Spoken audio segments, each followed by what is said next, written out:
सभी को नमस्कार। यदि किसी कवि के माध्यम से भारत का गौरव और भारत की महिमा विश्व में सर्वाधिक प्रतिष्ठित हुई है, तो एक ही कवि का नाम ज़बान पर आता है, वह कालिदास है।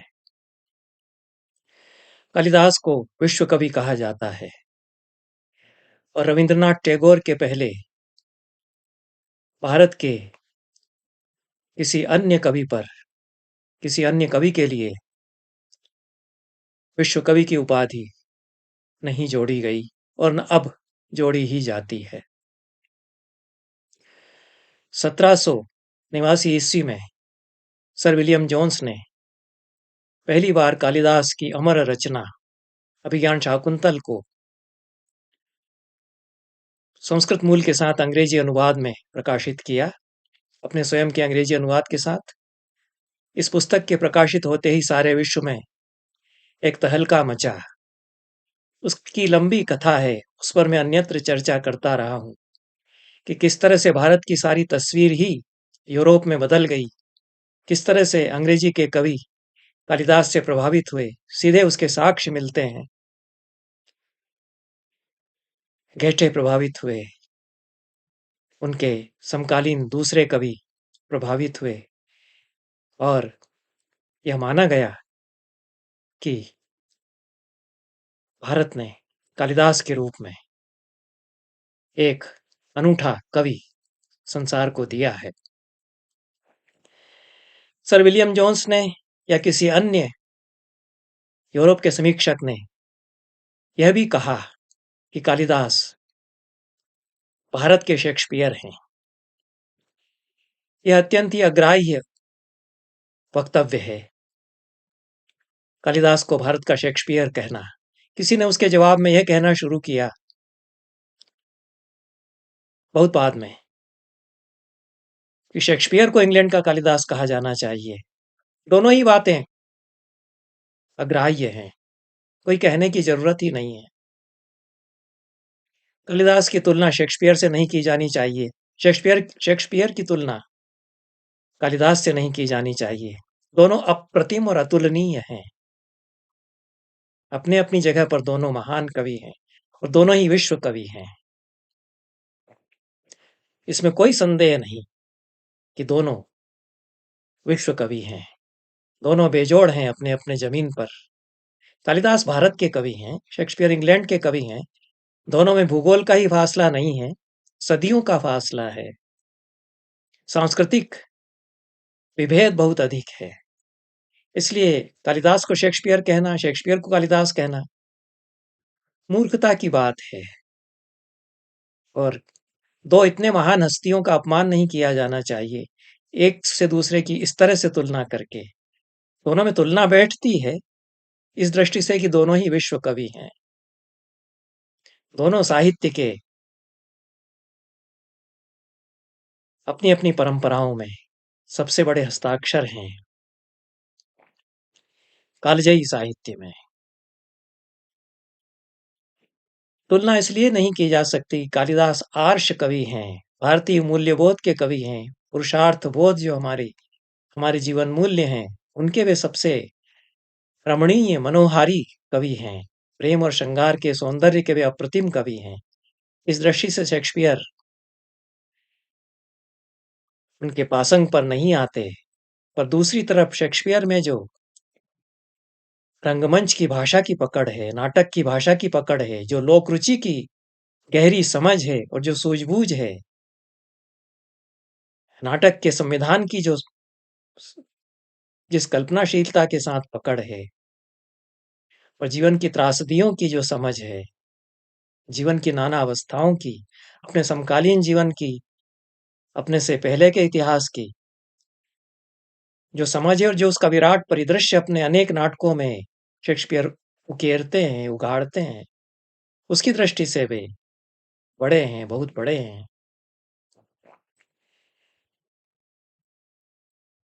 बहुत समय से मेरे मन में इच्छा थी कि लंदन जाता रहा हूं कम से कम 4 बार यात्राएँ पिछले 15 सालों में मैंने इंग्लैंड की, लंदन की। मन में इच्छा थी कि शेक्सपियर की जन्मभूमि जाऊँगा, स्ट्रेटफोर्ड अपॉन एवन जो उनका गाँव है, उसको जाकर के देखूँगा और बताया जाता था कि वहाँ शेक्सपियर के नाटक रोज़ उसी तरह से खेले जाते हैं अभी भी, जिस तरह से शेक्सपियर के समय में खेले जाते रहे हैं। और विश्व भर से कला प्रेमी, रंग प्रेमी, सैलानी, पर्यटक शेक्सपियर की जन्मभूमि पर पहुँचते हैं, उनके पैतृक घर को देखने के लिए, उनके रंगमंच को देखने के लिए, जो नाटक रोज़ वहाँ वहाँ शेक्सपियर के होते हैं, उनको देखने के लिए। इंग्लैंड शेक्सपियरमय है, लंदन की कला की भूमि शेक्सपियरमय है और इस बार जाने का मौका मिला। एक साध पूरी हुई शेक्सपियर की जन्मभूमि में, स्ट्रेटफोर्ड अपॉन एवन में जाने की।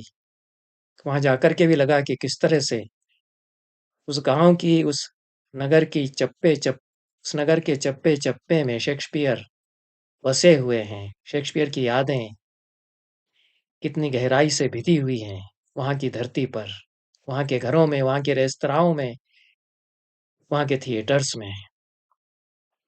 हमने इस तरह से कालिदास की स्मृतियों को नहीं संजोया। शायद हम संजो भी नहीं सकते थे। 2000 साल का फासला कालिदास और हमारे बीच में है। उज्जैन में कालिदास की अकादमी बनाई गई कालिदास के नाम पर।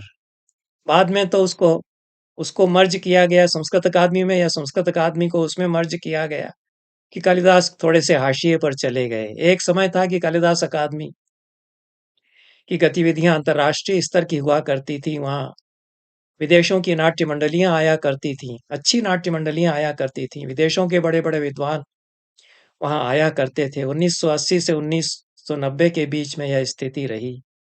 बाद के कुछ वर्षों में भी उसकी प्रतिष्ठा रही। अब तो वह राज्य की अकादमी हो गई और उज्जैन शहर की अकादमी हो गई। जिस कवि को हमने विश्व कवि कहा, उसके लिए विश्व स्तर की अकादमी बनते-बनते रह गई। पर शेक्सपियर की स्थिति ऐसी नहीं है। ऐसा गर्व लंदन, इंग्लैंड, शेक्सपियर की जन्मभूमि के लोग शेक्सपियर पर करते हैं। वे गौरव के साथ कहते हैं कि कोई दिन ऐसा नहीं होता दुनिया में जबकि शेक्सपियर का हैमलेट कहीं न कहीं दुनिया के किसी कोने में खेला न जाता हो। कोई दिन ऐसा नहीं होता लंदन में, इंग्लैंड में, जबकि शेक्सपियर का नाटक कहीं न कहीं न खेला जा रहा हो किसी थिएटर में। लंदन में ही ग्लोब थिएटर है, और भी थिएटर्स हैं जहाँ शेक्सपियर के नाटक चलते हैं, और स्ट्रेटफोर्ड अपॉन एवन में वहाँ तो बराबर नियमित रूप से शेक्सपियर के नाटक खेले ही जाते हैं। इसलिए मुझे लगता है कि जैसा गुमान इंग्लैंड के साहित्यिक जगत में, इंग्लैंड के साहित्य प्रेमियों को, वो पढ़े लिखे लोग तो बहुत ज़्यादा वहाँ हैं ही, उनको शेक्सपियर पर है, उस तरह का गुमान भारत के लोगों को कालिदास पर नहीं है। 100 करोड़ की आबादी वाला, उससे ज़्यादा आबादी वाला देश, उसमें इक्के-दुक्के लोग कालिदास पर अभिमान करते हैं। बहुत सारे तो उनका नाम भी नहीं जानते हैं। इंग्लैंड में तो स्कूल के बच्चे शेक्सपियर, 7वीं 8वीं कक्षा के बच्चे शेक्सपियर के नाटक पढ़ते हैं, उस पर बहस करते हैं। उस परिवार में मैं जा चुका, मैं रहता ही हूँ, जहाँ के बच्चे शेक्सपियर से अच्छी तरह परिचित हैं, छोटे-छोटे बच्चे भी। बुजुर्ग लोगों का तो कहना ही क्या है। हो सकता है कि ये मेरी गलतफ़हमी हो कि कालिदास पर वैसा अभिमान और गुमान हमारे देश में नहीं है, जैसा कि इंग्लैंड में शेक्सपियर पर है। अगर ये गलतफ़हमी है तो बहुत अच्छा है, नहीं है तो विचार करना चाहिए कि ऐसा क्यों है। बहुत सारे लोग, साहित्य प्रेमी, कला प्रेमी, इंग्लैंड में, लंदन में और शेक्सपियर के गांव में ऐसे हैं जो यह मानते हैं कि शेक्सपियर संसार के सबसे महान साहित्यकार हैं। कम से कम स्ट्रेटफोर्ड अपॉन एवन में शेक्सपियर के घर में प्रवेश करने पर जो परिचय पुस्तिका शेक्सपियर जन्मभूमि न्यास की ओर से प्रकाशित हमने प्राप्त की, उसकी भूमिका में प्रोफेसर सर स्टैनली वेल्स का यही दावा है।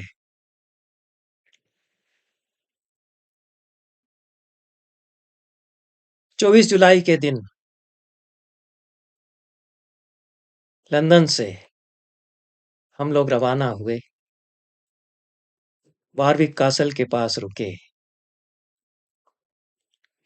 आसमान में छिटपुट बादल थे, हल्की बूंदाबांदी होती रही। दिन भर वारविक कासल जी भर कर घूमा। शाम होते हुए शाम होते होते होटल मेरियट में आए, जहां रात के लिए बसेरा करना था, और अगले दिन स्ट्रेटफोर्ड अपॉन एवन के लिए रवाना हुए। अवन AVON नदी के लिए आता है अंग्रेजी में।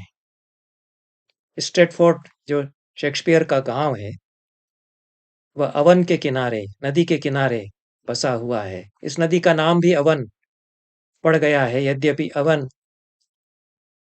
नदी सामान्य के लिए संज्ञा है। नदीवाचक सामान्य संज्ञा जातिवाचक संज्ञा है। अंग्रेजी के उपन्यासकार हैं, जाने माने उपन्यासकार हैं, नोबेल पुरस्कार से सम्मानित VS नईपाल। उनका उपन्यास है इनिग्मा ऑफ अराइवल। उसमें वे त्रिनिदाद से, उसका जो आख्यायक या नरेटर है वह त्रिनिदाद से आकर लंदन के पास एक देहाती इलाके में रहने लगता है, और वहां उसे पता चलता है कि एवन या नदी इस इलाके में बहती है। नईपाल बताते हैं कि एवन यहाँ नदी को कहा जाता है। यहाँ के देहातों में शेक्सपियर के समय भी उनके गांव में जो नदी बहती थी उसको एवन कहा जाता रहा होगा, नदी के लिए।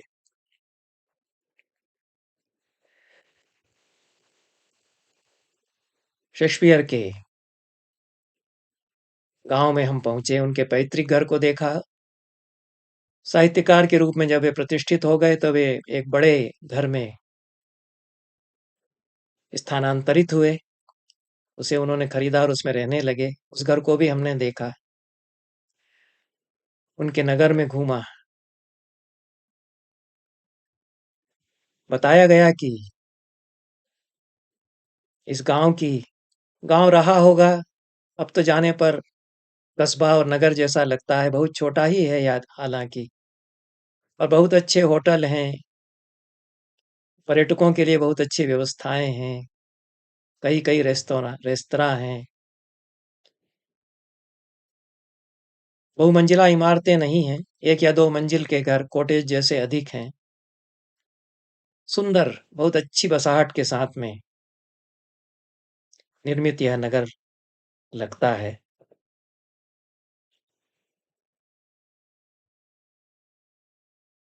19वीं शताब्दी के आरंभिक दशकों में शेक्सपियर का घर जर्जर होने लग गया था। इसे मूल रूप में अक्षत रखते हुए बचाया गया। अनेक साहित्यकारों ने अपील जारी की कि शेक्सपियर के घर को बचाया जाए और उसको मूल रूप में वैसा का वैसा ही बना रहने दिया जाए। चार्ल्स डिकिंस इस अभियान में बहुत आगे थे, महान उपन्यासकार अंग्रेजी के। इसके परिणाम स्वरूप शेक्सपियर जन्मभूमि न्यास बना, शेक्सपियर्स बर्थ प्लेस ट्रस्ट। उन्होंने धन संग्रह किया और शेक्सपियर के घर को खरीद कर प्रयास किया कि उसको शेक्सपियर के समय जैसा था वैसा सुंदर रूप में अक्षत सुरक्षित रखा जाए। हमारे यहाँ इस प्रकार के प्रयास बहुत कम होते हैं, और रेस्टोरेशन की पुनः सुरक्षित रखने की जो तकनीकें हैं, वो भी कदाचित उतनी समुन्नत हमारे यहाँ नहीं हैं। शेक्सपियर के इस घर में शेक्सपियर न्यास ने अच्छा काम किया है। पार्किंग की बड़ी समस्या आती है जब हम इंग्लैंड के किसी भी शहर में जाते हैं, चाहे लंदन हो या और कोई शहर, पर स्ट्रेटफोर्ड अपॉन अवन में ऐसी कोई समस्या नहीं है। पार्किंग की तरफ जाते हुए हॉप ऑन हॉप ऑफ बस हमको खड़ी हुई दिखती है। पर्यटकों के लिए नगर में पर्यटन की पूरी व्यवस्था है। कहीं से भी चढ़ के कहीं पर उतर कर आप शहर का हर कोना देख सकते हैं, खास खास स्थान देख सकते हैं। पार्किंग से निकलकर हम बाजार की तरफ बढ़ रहे हैं। इसी में थोड़ा आगे शेक्सपियर का पुराना घर है। शेक्सपियर के घर में जाने के लिए रजिस्ट्रेशन ऑफिस से होते हुए टिकट घर में जाना पड़ता है। तो टिकट खरीद कर शेक्सपियर के शेक्सपियर के जन्म स्थान में हम प्रवेश करते हैं। बाहर गाना बजाना सड़कों पर खूब चल रहा है। आमोद प्रमोद में मग्न हैं लोग। जलपान गृह रेस्टोरेंट्स खुले हुए हैं। बीच सड़क पर वाद्य यंत्र रखकर गाते बजाते हुए युवक और युवतियां देखे जा सकते हैं। उन्हें सुनने के लिए लोग पिटक जाते हैं, सुनते भी हैं, सराहते हैं।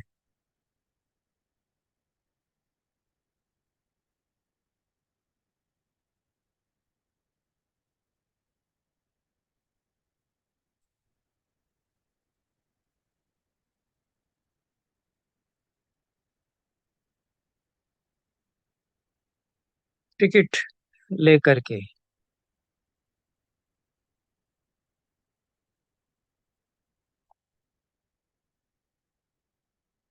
हम भीतर प्रवेश करते हैं।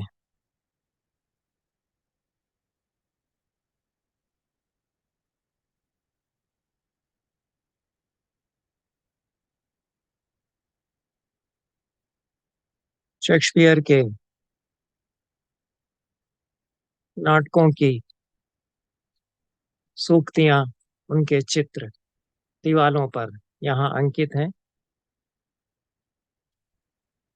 जन्मस्थली की निदर्शिका दिग्दर्शिका भी उपलब्ध है।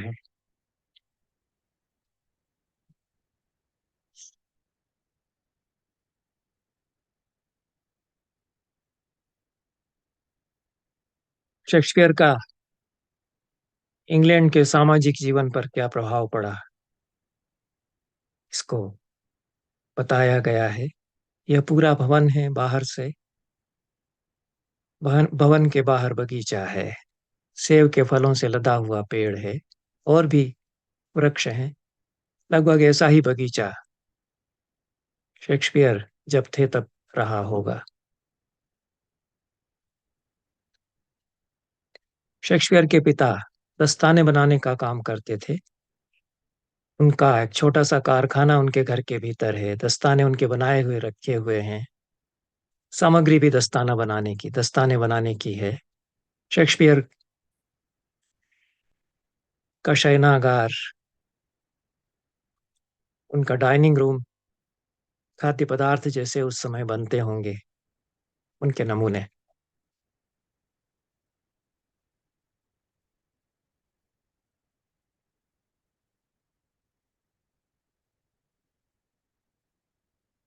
और बर्तन भी उस समय के। इस खिड़, इस खिड़की पर इंग्लैंड के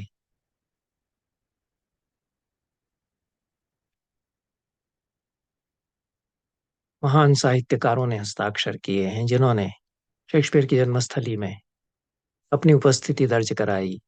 Charles Dickens, sir Walter Scott, Tennyson. सैकड़ों हस्ताक्षर हैं, कम पढ़ने पर नीचे हस्ताक्षर किए गए, एक के ऊपर एक भी कर दिए गए।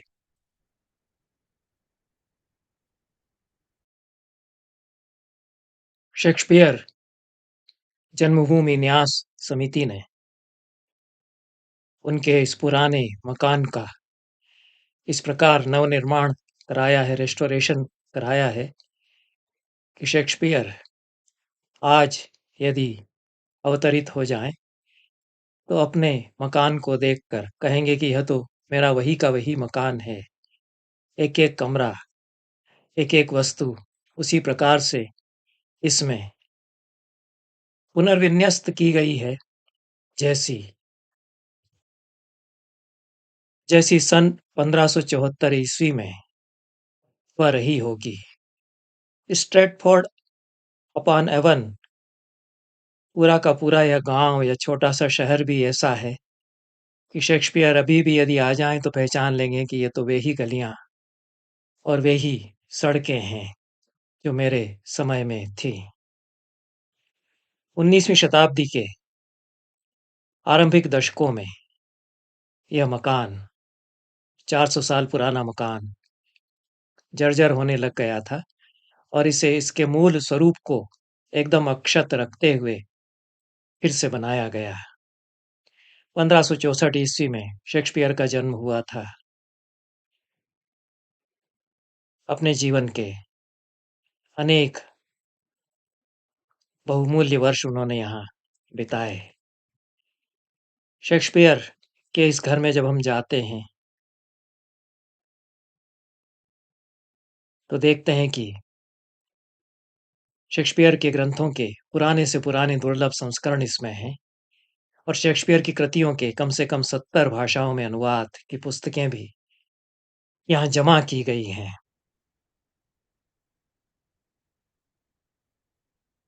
शेक्सपियर के पुराने मकान से बाहर निकलकर पीछे की ओर हम बढ़ते हैं। रविन्द्रनाथ टैगोर की आवक्ष प्रतिमा दिखाई पड़ती है। उसके पार्श्व में रविन्द्रनाथ टैगोर का परिचय है। लंदन के लॉ स्कूल में वो यहाँ अध्ययन करते रहे। शेक्सपियर के नाटकों को उन्होंने यहाँ पढ़ा।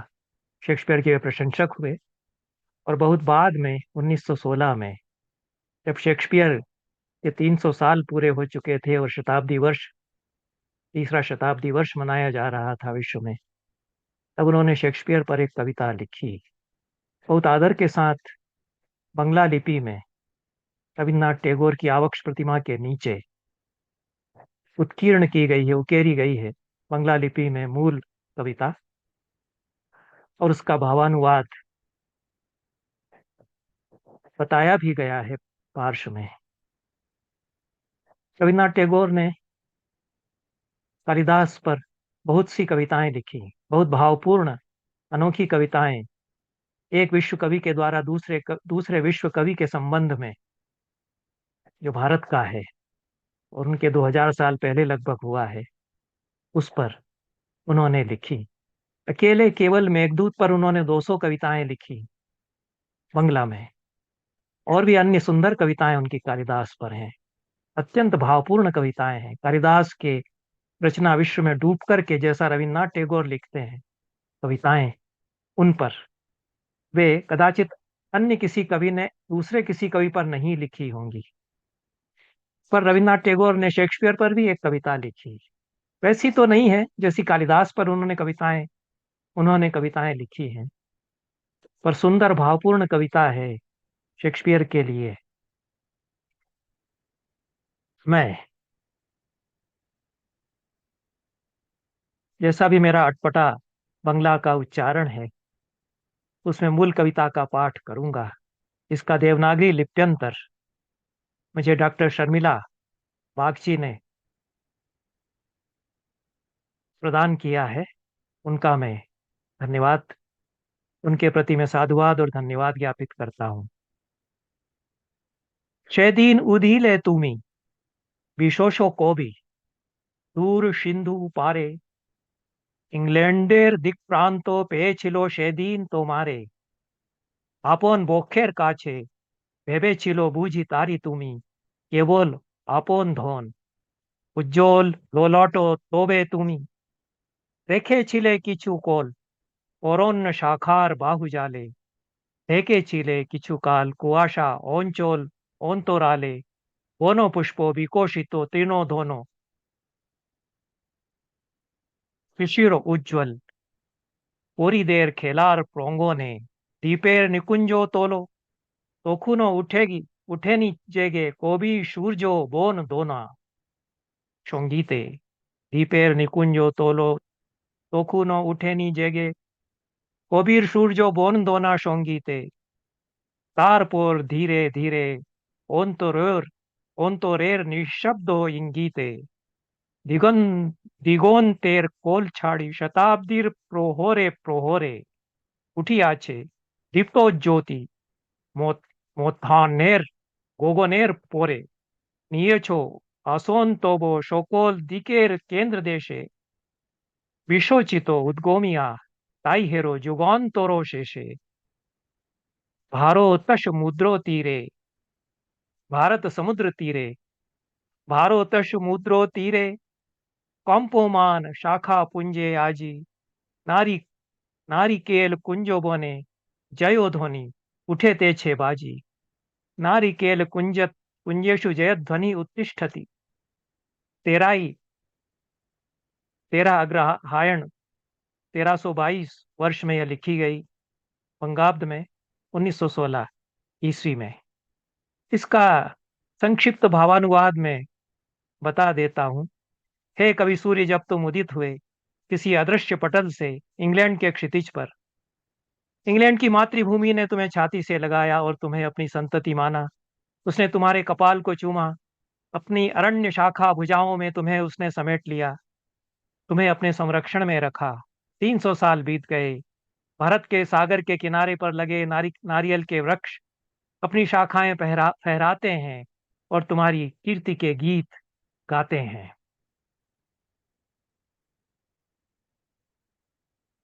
वे हम नदी की तरफ बढ़ रहे हैं और नदी नदी से आगे रॉयल शेक्सपियर थिएटर है।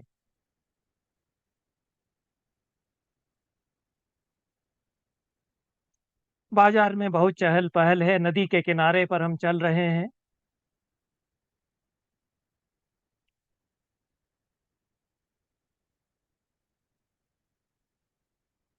नदी में राजहंस भी हैं, दूसरे पक्षी भी हैं, साफ पानी है।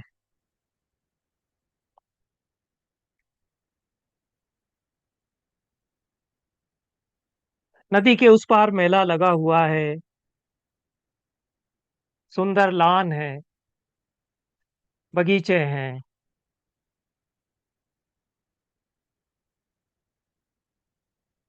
फूलों से बहुत श्रृंगार किया गया है। नदी के तट का फूलों की समृद्धि है।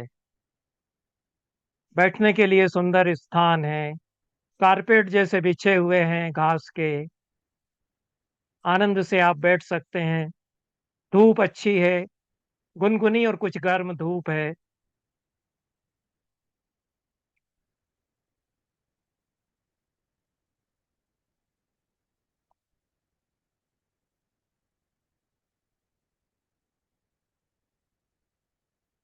सामने रॉयल शेक्सपियर कंपनी का थिएटर है। शेक्सपियर के समय की यह कंपनी है। शेक्सपियर के नाटक इसके द्वारा खेले जाते रहे। अब यह विशाल भवन है। इसमें कई नाटक एक साथ भी खेले जा सकते हैं और शेक्सपियर के तो नाटक नियमित रूप से यहाँ होते ही हैं।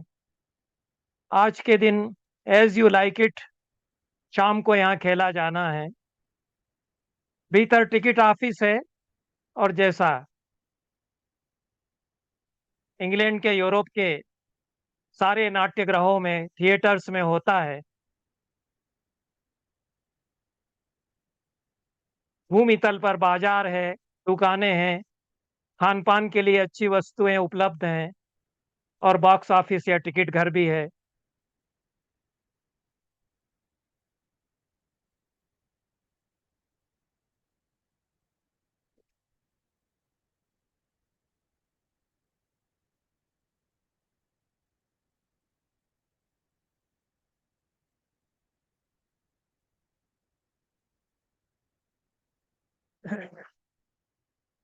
रॉयल शेक्सपियर थिएटर के बाहर का यह दृश्य है। और यह भीतर का दृश्य है, भीतर बाजार है। किताबों की दुकान भी है, शेक्सपियर संबंधी सोवेनियर्स हैं, मेमेंटोस हैं। ऊपर की मंजिल में नाट्यगृह है।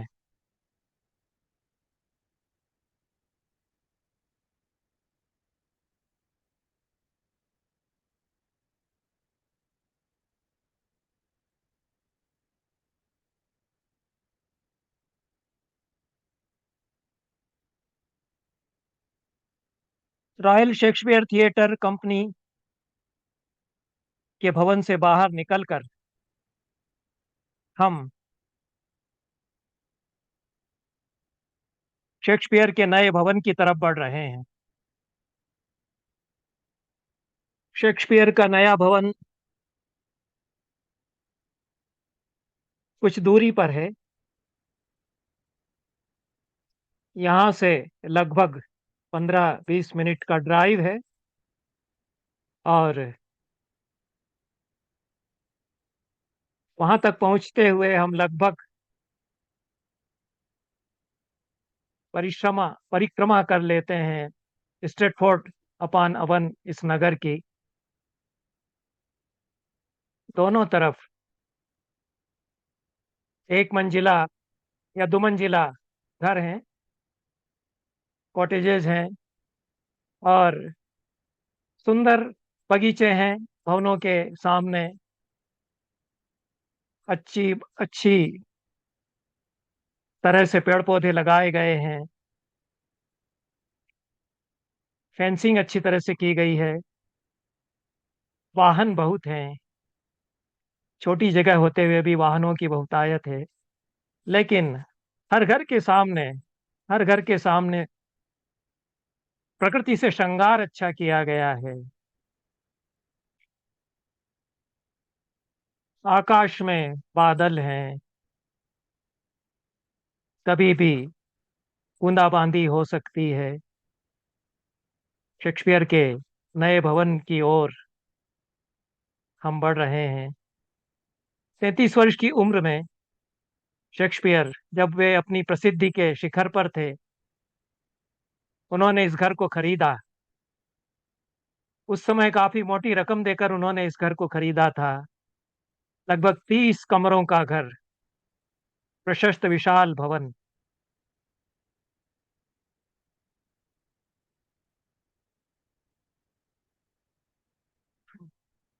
उसके घर के पास हम पहुंच रहे हैं।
ये चेपल स्ट्रीट है, इसी पर शेक्सपियर का नया घर है। दाहिनी ओर बड़ा सा स्कूल है और यह शेक्सपियर का नया भवन है। यह इसका प्रवेश द्वार है। अंदर टिकट घर है। काफी भीड़ है विद्यार्थियों की बाहर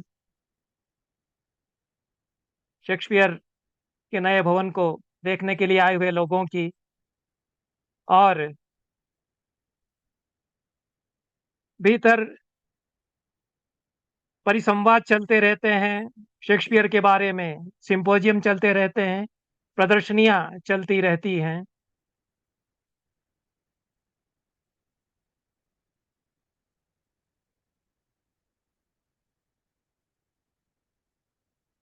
and to thee and thy company I bid a hearty welcome. Tempest का यह वाक्य सामने लिखा हुआ है। और भीतर दर्शनार्थियों की भीड़ है, टिकटार्थियों की भीड़ है।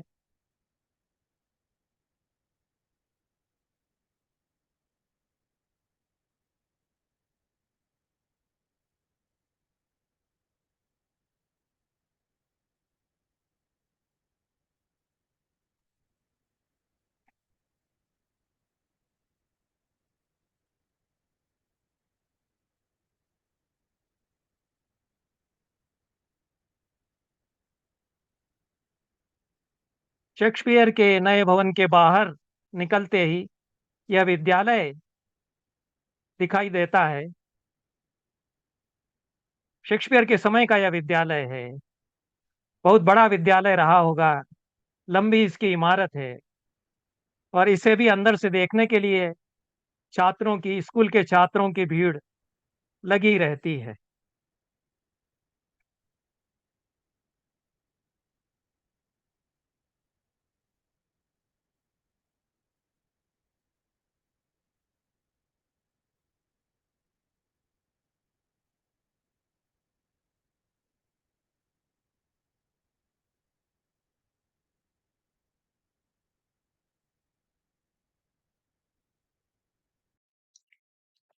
तैतीस साल की उम्र में 1597 ईस्वी में शेक्सपियर अपने नए मकान में आ गए।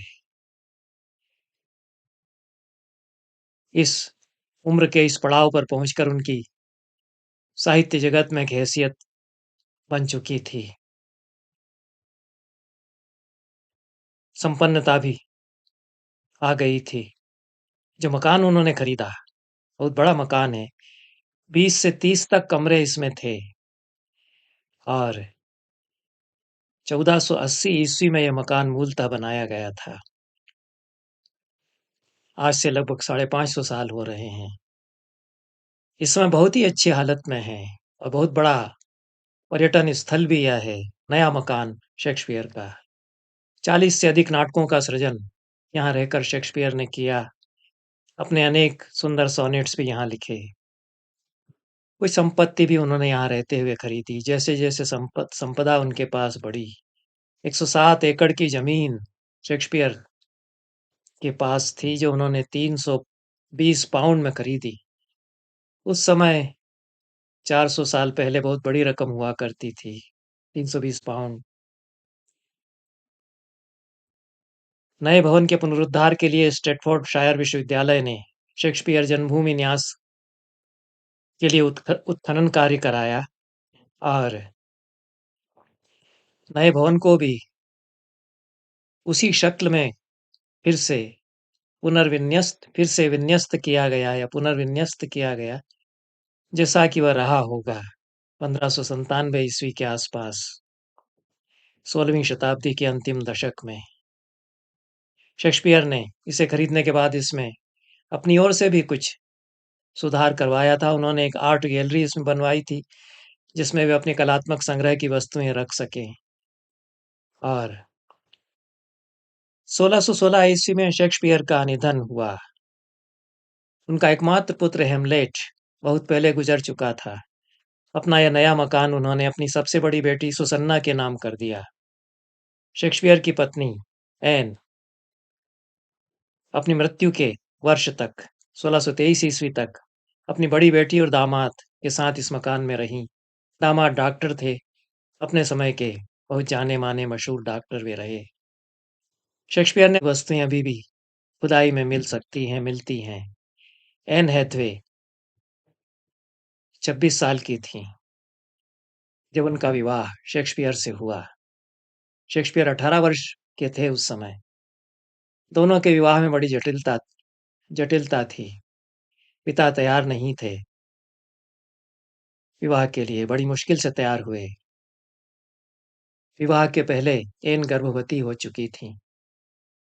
शेक्सपियर और एन दोनों को चिंता थी कि यह बात उजागर होने के पहले किसी तरह विवाह हो जाए।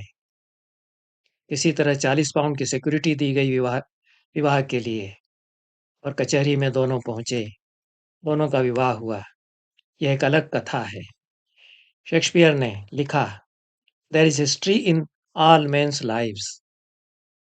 हर मामूली आदमी के जीवन में इतिहास हुआ करता है। इतिहास वही नहीं होता जो राजा बनाते हैं, बड़े बड़े लॉर्ड्स लोग बनाते हैं। आम आदमी भी देश का, समाज का इतिहास रचते हैं। हेनरी फोर्थ के दूसरे भाग में यह पंक्ति आती है, there is history in all men's lives.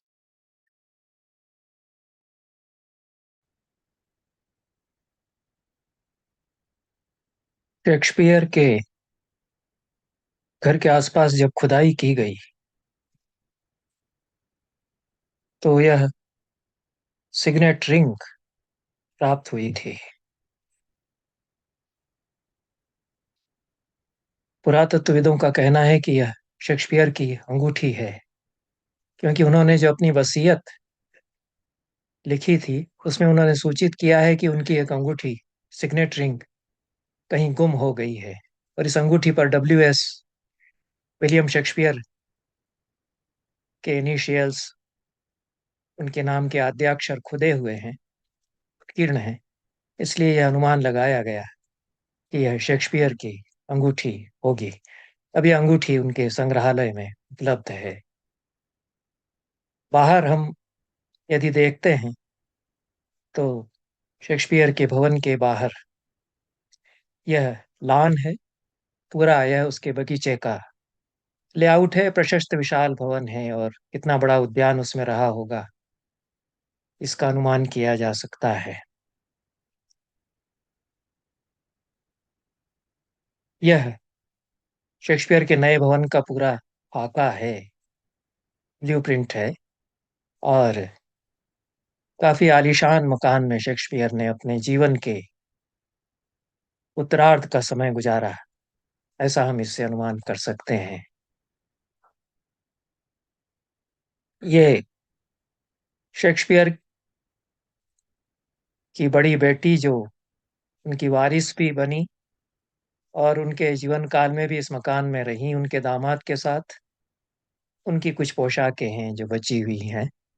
और यहाँ एक कक्ष में ये सुरक्षित हैं। शेक्सपियर के अपने कोई वस्त्र आदि तो नहीं प्राप्त हुए। डाइनिंग हॉल में शेक्सपियर अपने दामाद, अपने नातियों और बेटियों के साथ भोजन करते हुए, उसका यह एक दुर्लभ चित्र इस कक्ष में उपलब्ध है।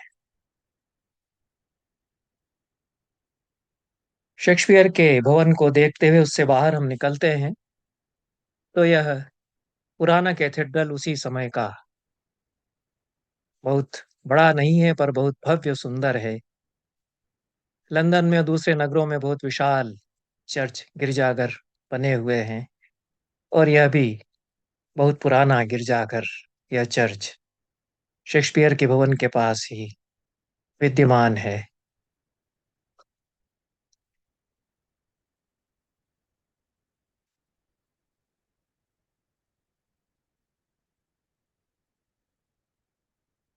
इस चर्च के आसपास ग्रेवयार्ड है, कब्रिस्तान है, उसमें शेक्सपियर की कब्र भी है। शेक्सपियर शेक्सपियर का निर्वाण पत्र उस पर खुदा हुआ है। Good friend, for Jesus' sake, forbear to dig the dust enclosed here. Blessed be the man that spares these stones, and cursed be he that moves my bones. लिखा है कि मेरे मित्रों, यहाँ की मिट्टी को उखाड़ना मत, इसे बची रहने देना, और जो इन पत्थरों को बचा रहने देगा उसके लिए आशीष है, जो मेरी हड्डियों को यहाँ से उखाड़ेगा उसके लिए अभिशाप है।